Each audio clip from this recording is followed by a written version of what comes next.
you know exactly how to do that. You know exactly, it's not a magic trick. It's all back down to a very primitive mindset of we just have to do. It's like breathing. Breathing becomes normal. Like we don't even know that we're doing it. That's how you have to live your life. When that alarm clock goes off at 4 or 5 in the morning, your mind says no. You just say, this is what we do. It's what we do now. Because to get to where you want to go, the amount of pain involved, I'm not saying physical, I'm not saying you got to break yourself off. The amount of mental pain of how many times you're going to have to do something that you don't want to do to get to where you want to go is going to be, there's going to be more times you do something that you don't want to do than you are going to want to do. And that's your new norm. That's your new norm. So then it's like breathing. And then once you do this over and over and over again, it becomes like breathing. I don't want to live this lifestyle, but to get to the other side of this, I have to. So if you really want it, you realize what trying is and what trying is not. If I didn't put myself in a very uncomfortable place. We all look for toughness. We all want it, but we look for it in a comfortable environment. You will not find toughness in a comfortable environment. Those of you who are listening to this, whoever hears this, you will not find it. I was trying to look for it everywhere. The only way you find it is to drown yourself in a position where you're just out of sorts, where you can't swim and you're drowning. You're drowning.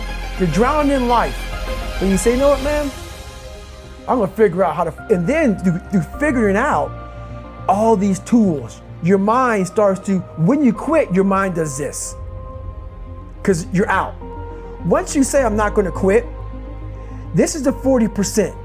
When you quit, your mind says, we're done. So it doesn't expand. There's no expansion when you quit.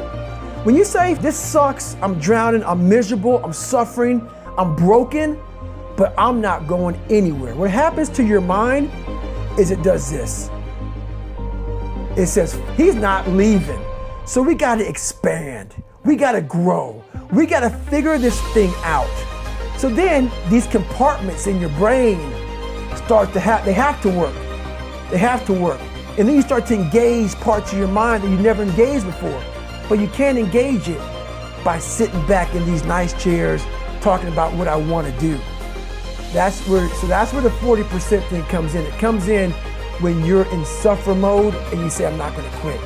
You're forcing your brain now to operate on a level it's not used to, but then it becomes used to it. Your brain is the most powerful weapon in the world.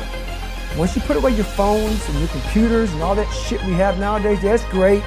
We're up to date, but your brain is the only thing you have when you're going through depression, when you're going through hard times, when you're going through death. You're alone. You're alone. You may have a shrink you're going to, you may have a best friend you're going to, but there's 24 hours in a day where you're alone in this brain. And your brain is talking to you in all kinds of ways. And it wants to control you and pull you in these different pockets.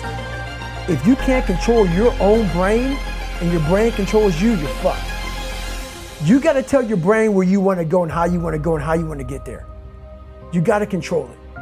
If not, it's over. I have this haunting voice in the back of my head. A lot of us have it. Yeah. We just ignore it. And it was there for years. So I knew in the back of my mind that I could pull off this whatever.